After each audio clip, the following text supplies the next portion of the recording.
Ananda said to the Buddha, "World-honored one, although the thus come one has explained this second absolute, as I now regard someone who wants to untie a knot, if he cannot find its center, he will never get the knot undone. World-honored one, I and all other heroes in the great assembly who are not beyond study are the same way. From time without beginning we have been accompanied in birth and death by ignorance. We have obtained these good roots of erudition and are said to have left the home life, yet in fact we act like someone with recurrent malaria.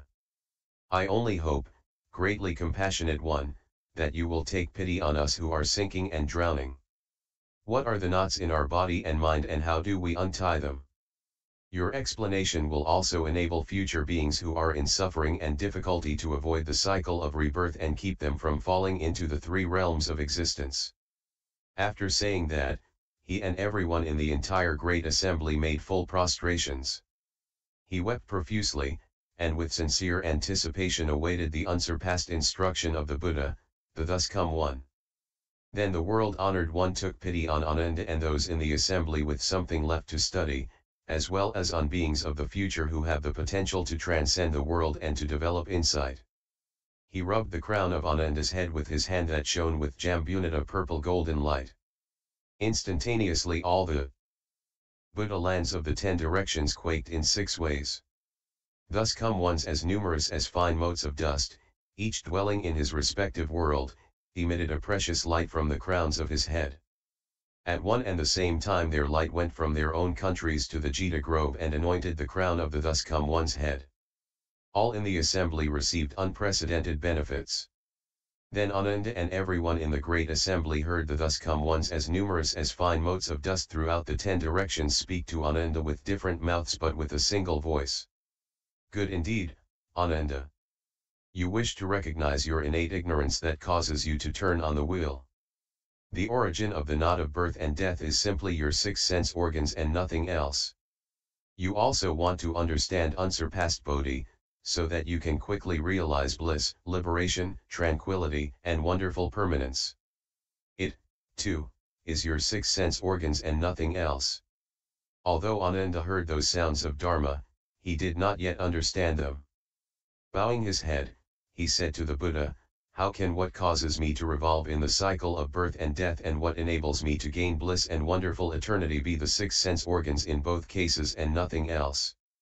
The Buddha said to Ananda, "The sense organs and the objects are the same source. The bonds and their release are not different things. The nature of the consciousness is empty and false, like flowers in space. Ananda, awareness arises because of defiling objects. Phenomena exist because of the sense organs.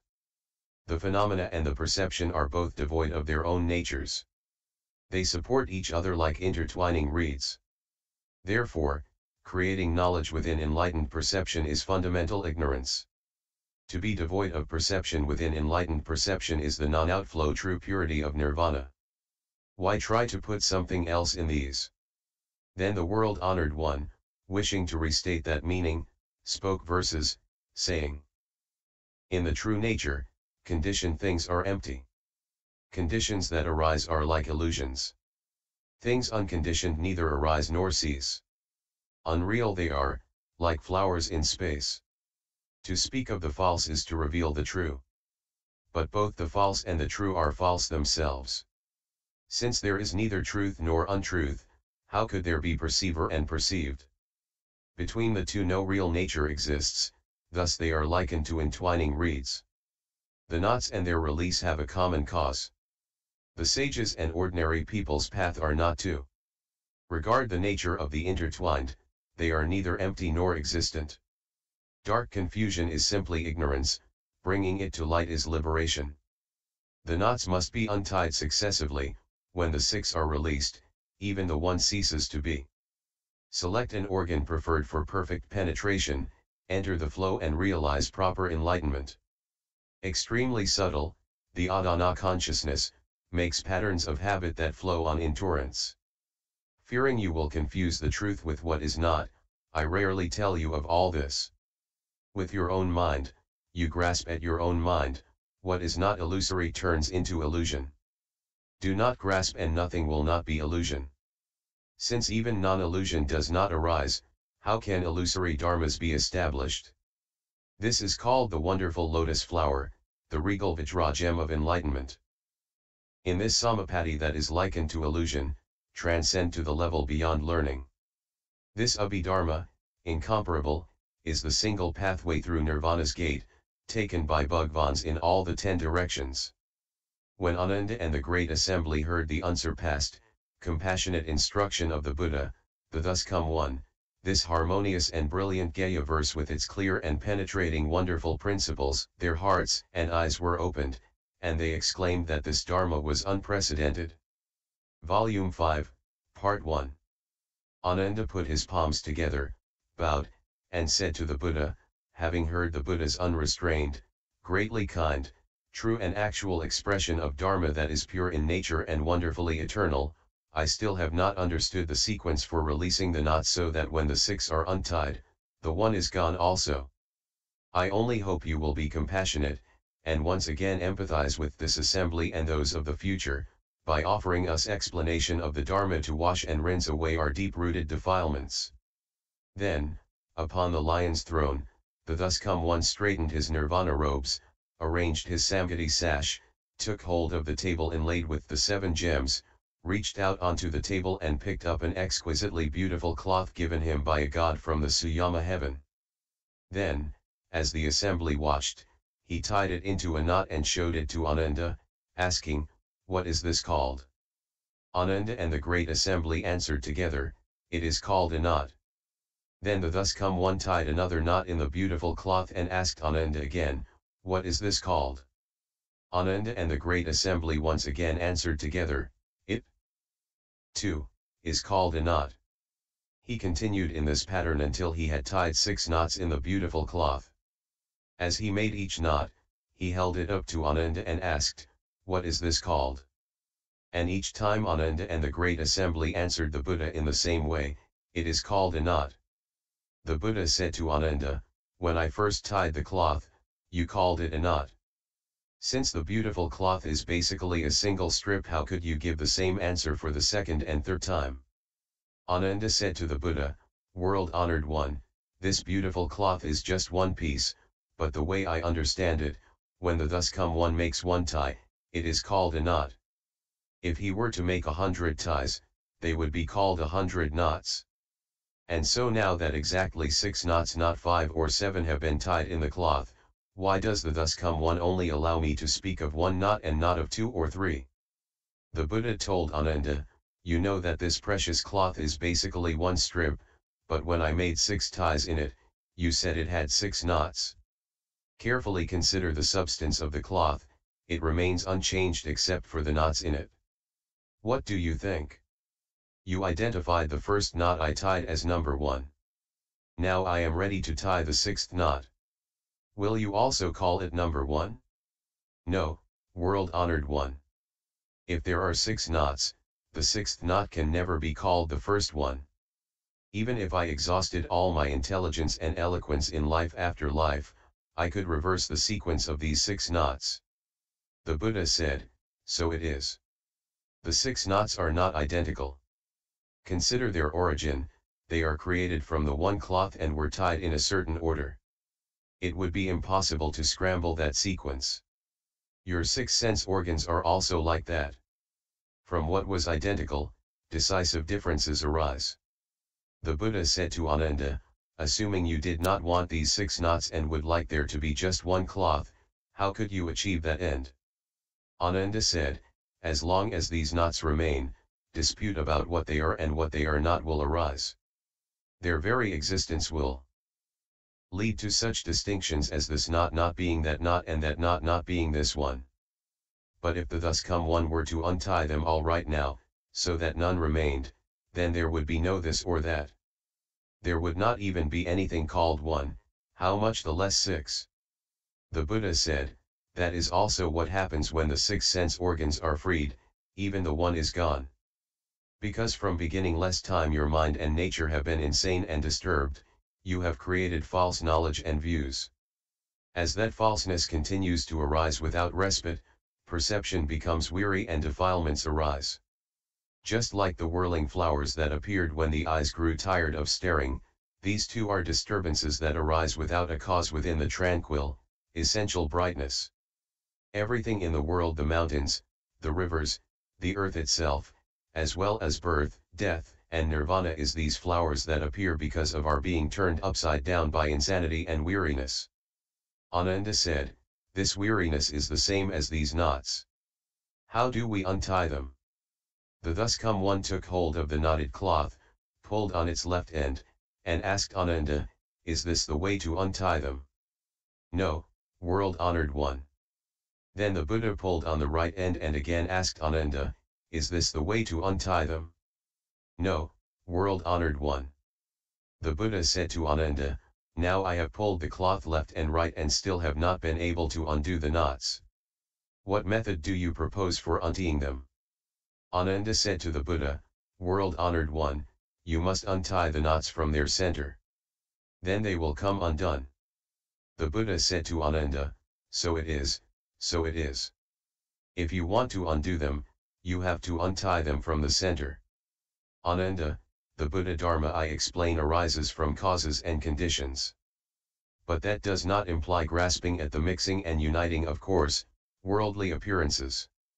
The thus come one understands all worldly and world-transcending dharmas and knows their fundamental causes and what conditions bring them into being. This is so to the extent that I know how many drops of rain fall in as many worlds away from here as there are dust motes in the Ganges. The same is true of all the things you can see, why the pine is straight, why the brambles are twisted, why the goose is white, why the crow is black. I understand all these reasons. Therefore, Ananda, you can select whichever one of the 6 sense organs you wish. If the knots of the sense organs are removed, then the defiling phenomena disappear of themselves and all falseness ceases to be. If what remains is not the truth, then where do you expect to find the truth? Ananda, I now ask you, can the 6 knots beautiful cloth be untied simultaneously and released all at once? No, world-honored one. As the knots were originally made in sequence, now they must be untied in sequence. The substance of the 6 knots is the same, but they were not made simultaneously, and so now when they are undone, how could they be untied simultaneously? The Buddha said, releasing the 6 sense organs is the same way. When the sense organ begins to be released, one realizes the emptiness of people first. When the nature of that emptiness is fully understood, then one is released from dharmas. Once one is freed from dharmas, neither kind of emptiness will arise. That is called the patience with non-production that bodhisattvas attain by means of samadhi. Upon receiving the Buddha's instruction, Ananda, and the great assembly gained wisdom and awareness that was perfectly penetrating and free of doubt and delusion. All at the same time, they placed their palms together, and bowed at the Buddha's feet. Ananda then said to the Buddha, today our bodies and minds are illumined, and we are happily free from obstruction. We have understood the meaning of the ending of the 6 and the 1. Still, we have not yet progressed to fundamental, perfect penetration. World-honored one, we who have drifted and floundered our way through eon after eon, homeless and alone, had no idea, we never imagined that we could meet the Buddha in such a close relationship. We are like lost infants who have suddenly found their compassionate mother. If because of this encounter we realize the way, it will not have been in vain. If we treat these secret instructions with our former mode of understanding, it will be the same as if we hadn't even heard them. We only wish the greatly compassionate one will bestow upon us the profound secret as the thus come one's final instruction. After saying this, Ananda prostrated himself, withdrew, and silently anticipated the Buddha's hidden transmission. Then the world-honored one told all those in the assembly who were great bodhisattvas and great arhats with their outflows extinguished, all of you bodhisattvas and arhats who are born from within my dharma and have attained the stage beyond study, I now ask you, when you first brought forth your resolve and became enlightened to the 18 realms, which one of these brought perfect penetration? Through which expedient did you enter samadhi?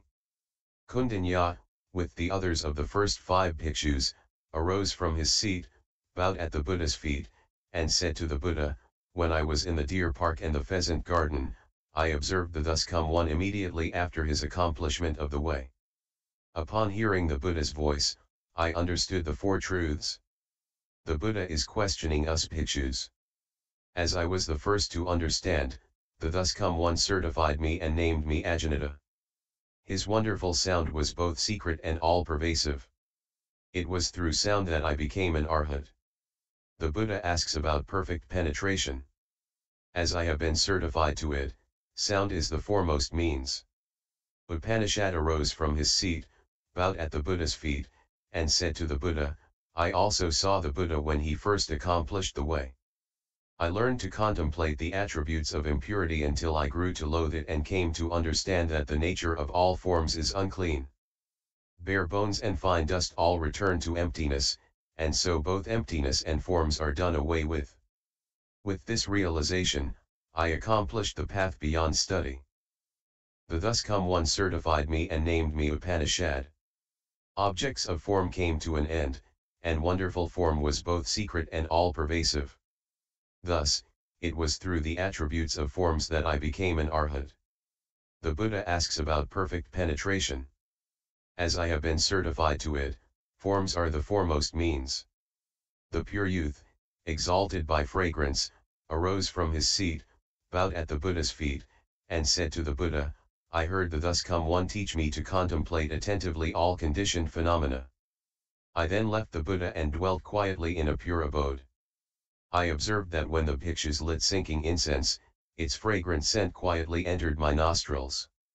I contemplated this fragrance, it did not come from the wood, it did not come from emptiness, it did not come from the smoke, and it did not come from the fire. There was no place it came from and no place it went to.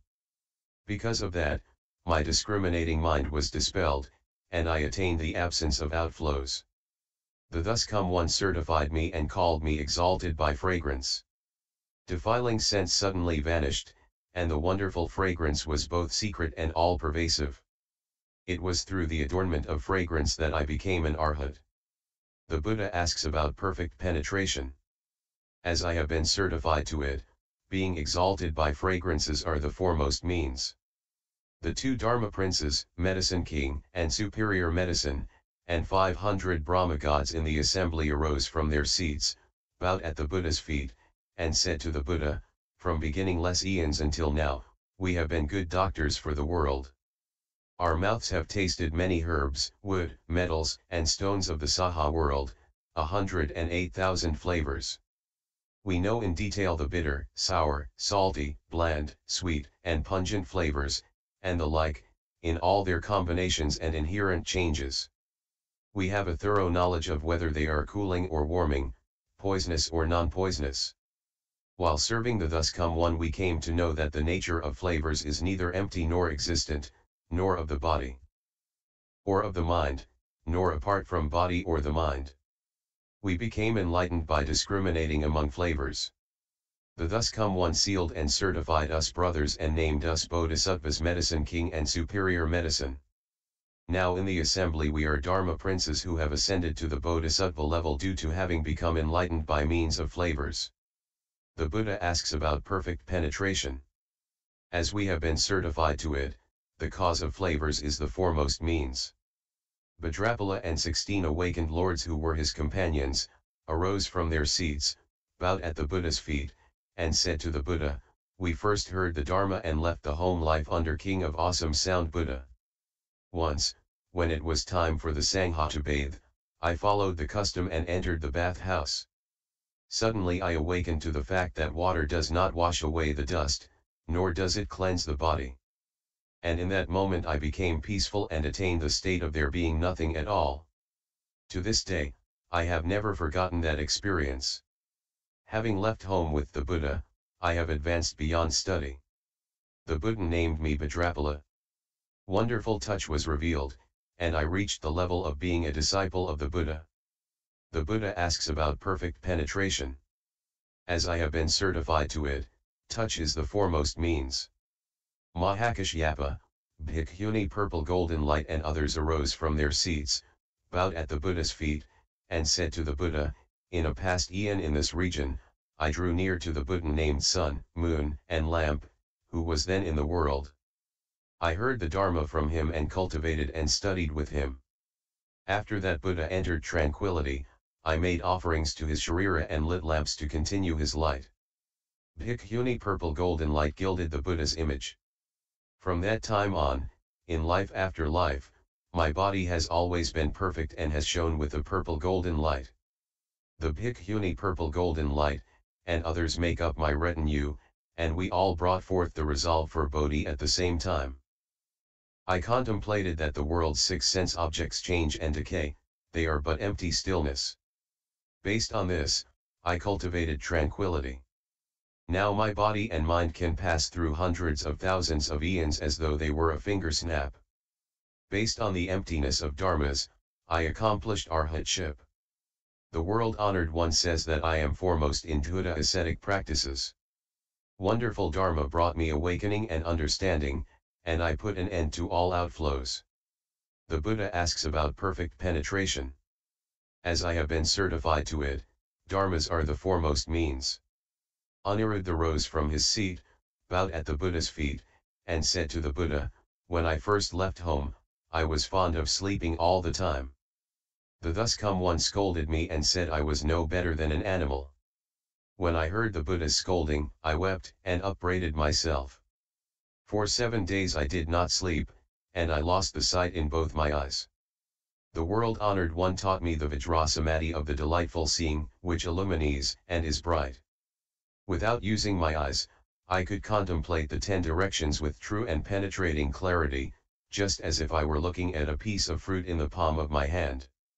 The thus come one certified me as having attained arhatship." The Buddha asks about perfect penetration. As I have been certified to it, returning the seeing back to its source is the foremost means. Kshudrapanthakata rose from his seat, bowed at the Buddha's feet, and said to the Buddha, "I am deficient in the ability to memorize and do not have much innate intelligence. When I first met the Buddha, I heard the Dharma and left the home life. But, when I tried to remember one line of a verse by the thus come one, I spent 100 days remembering the first part and forgetting the last, or remembering the last and forgetting the first.